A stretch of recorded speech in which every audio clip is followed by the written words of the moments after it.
Hello, hello, hello. Gotta start out the stream like we usually do. Calibrating the audio, making sure everything sounds balanced. Does it? Does it sound good? I think it would be good.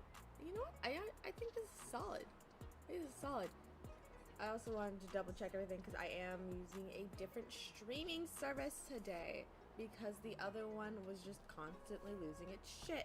So we wanted to try something that might work better. It's also, I will note, it's, for some reason the streaming service isn't letting me record a wider image than this, which is fine. It's fine by me. It's just good. It's just a square. We're just gonna do a square instead of a rectangle, which I'm okay with. I hope y'all are okay with it too. Book that I read, El Sobrino del Mago, The Magician's Nephew, the chronological first book in the Chronicles of Narnia series. It took me so long, because this was the book that I read. Why are you blinking? What the fuck is going on here? That's scary. That's sketchy. Okay, I figured it out.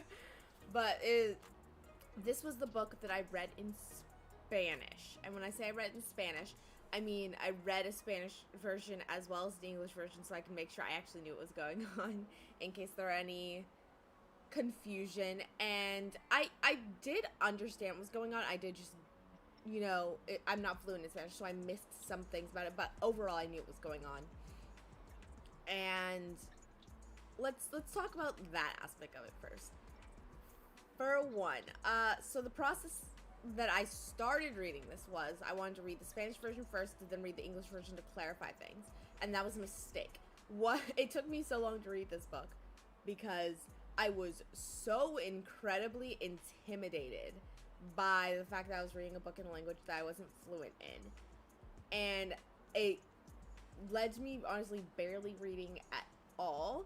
And even when I got to read, even when I started reading and I was still reading the Spanish chapter first, and then I'd go and read the chapter back in English, it didn't take me long, and it was extremely mentally exhausting to do, but it wasn't as horrible an experience as I was scared it would be.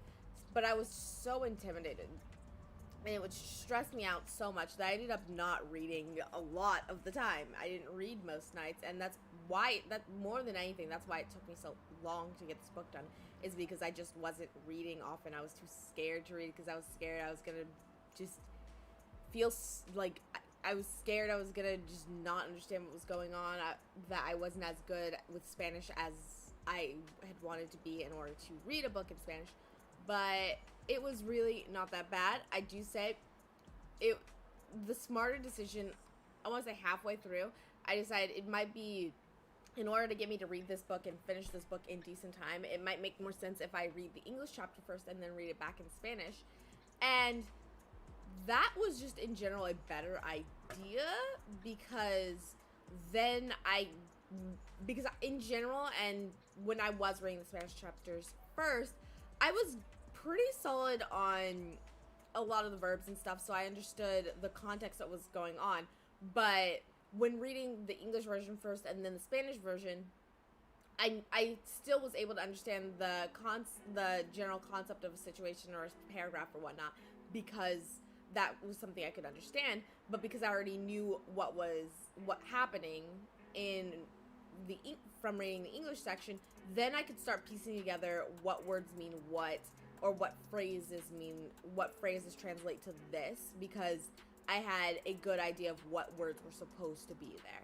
So that was definitely, going forth when I read, because I do want to read more books in Spanish, going forth with that, probably going to be making sure to read the English version of the book first, then start Spanish version, you know, you get me.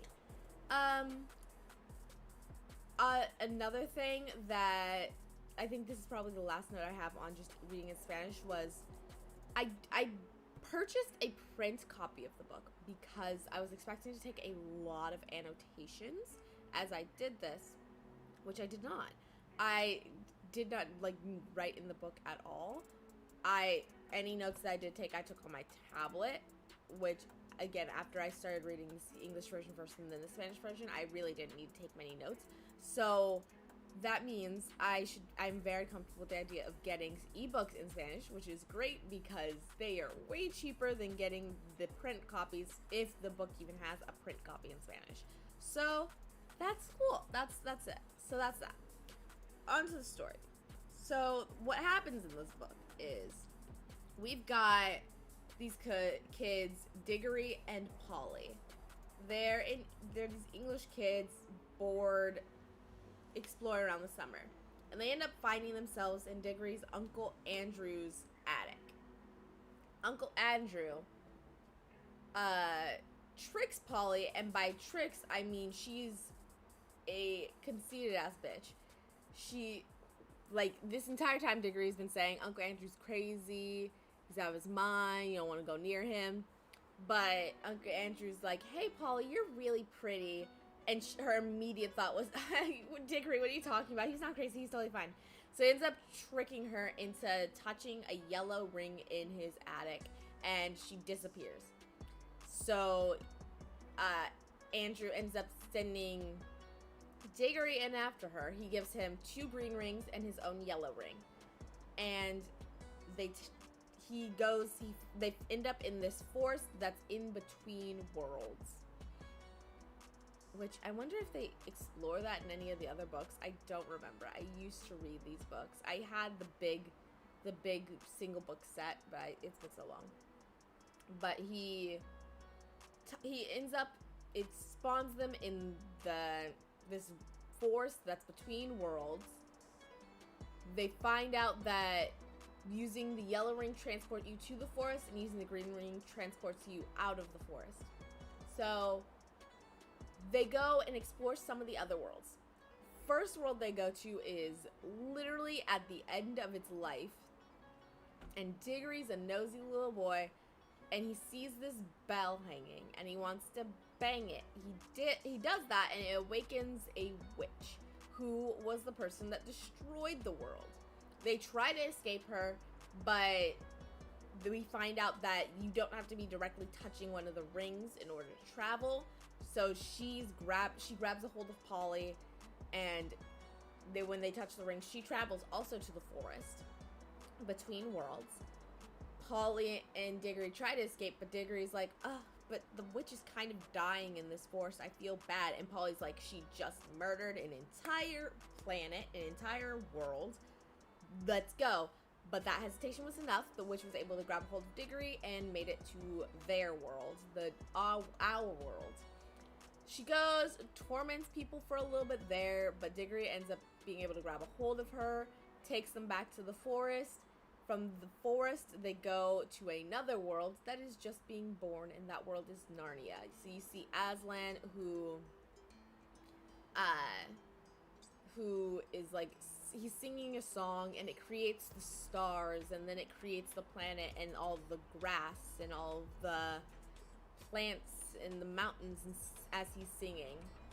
And I will say, at this particular point in time, when they're going in the scene whilst Narnia is spawning, I think the author wanted to not, like, have, because there's like 3 or 4 chapters of just Narnia spawning, and I think the author wanted to not have all of that information, like, he wanted to break it up.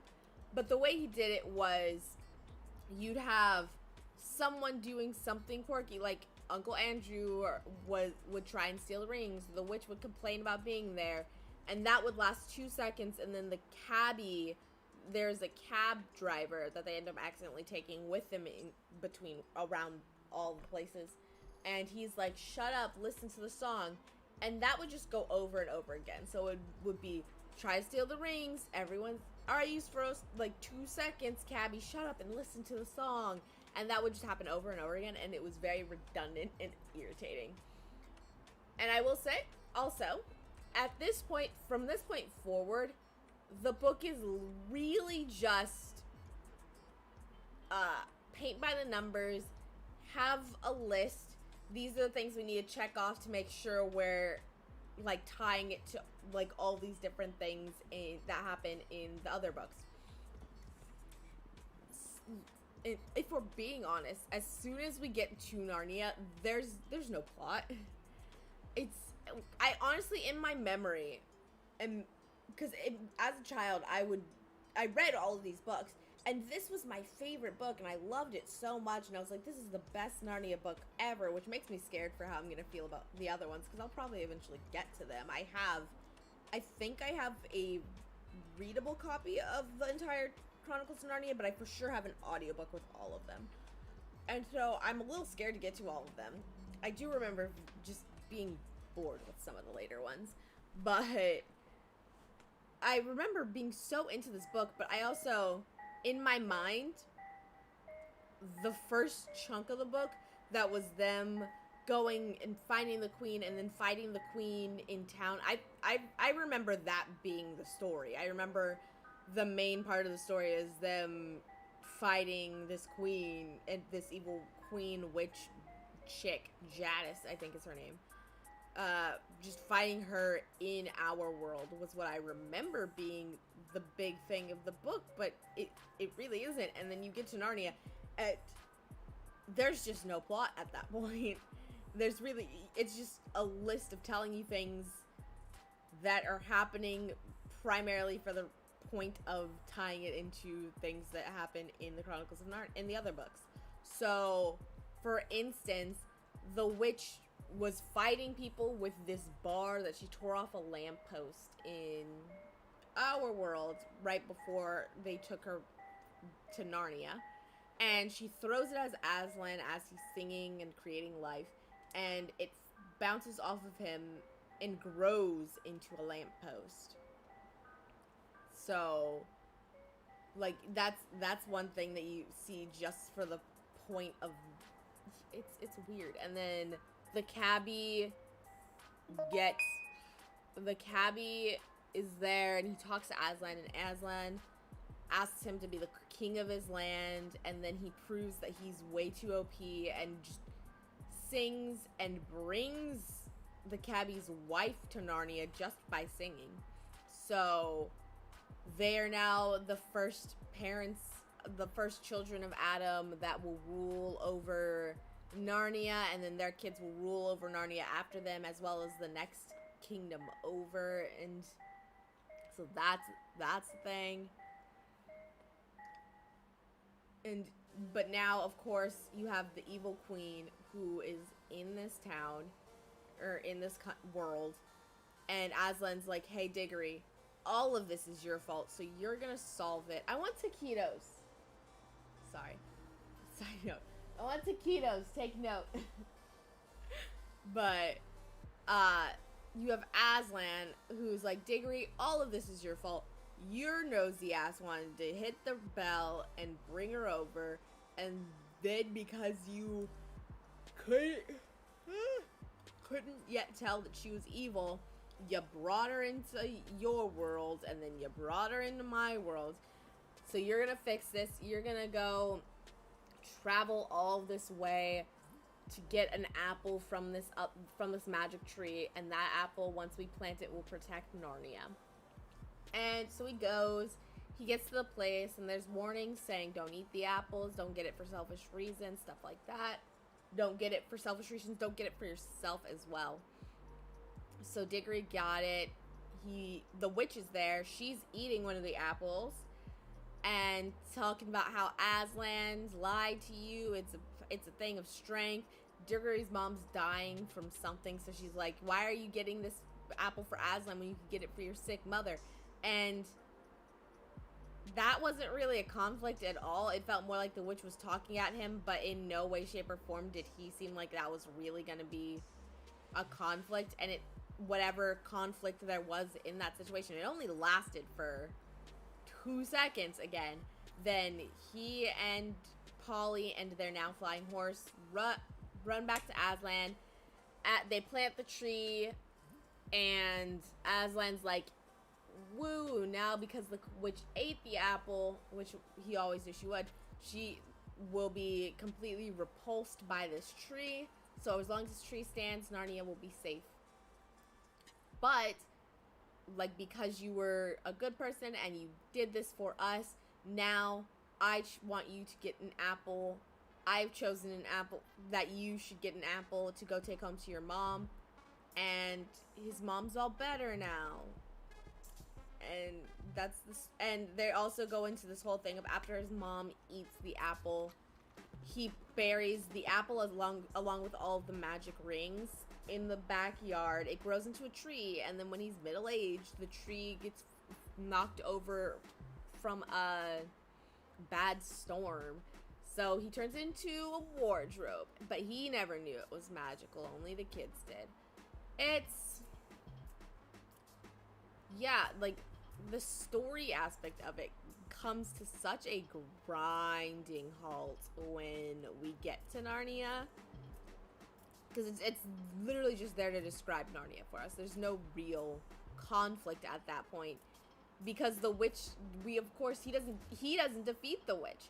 The witch is gonna get defeated in one of the other books. I think the main kids defeat her in their book, but we don't get that. We don't see that.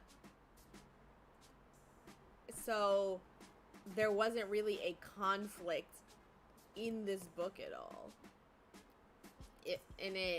I'm very disappointed. I was very disappointed with The Magician's Nephew. I was expecting a lot more from it, but we didn't get that now, did we?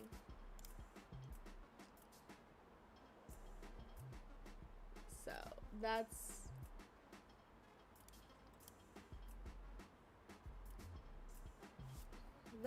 really all I had to say about this book. Yeah, it was definitely, reading in Spanish was definitely some trials and tribulations, and this book in general was way less interesting than young Bryanna hyped it up to be, which is sad, but that's, it happens. So that's it for me for now. Next book I'm going to be reading is Critical Failures number 4. This is probably going to be the last of these books that I'm able to read, because I don't own any other of them, and my preference would be to get them as an audiobook, but audiobooks are expensive. Oh my lord.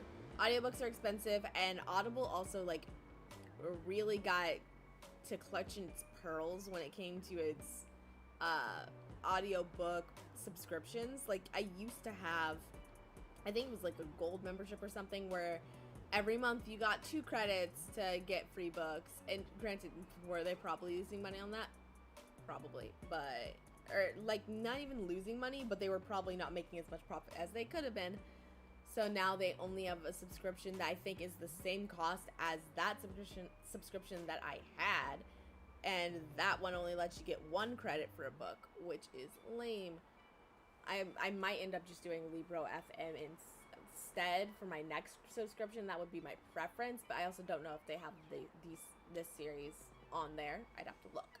But yeah, Critical Failures book 4 is going to be the next book that I read. I will pop onto my Discord a little later to give you guys the rundown of what my current plan in terms of my book scheduling is. I also do plan on doing another update stream, so I can give it to you there, but you can find my Discord down below, as well as my main channel, which is where I would do my update stream. But yeah, that's all I've got to say here. Thank you guys so much for watching, and until next time, Valediction, friends.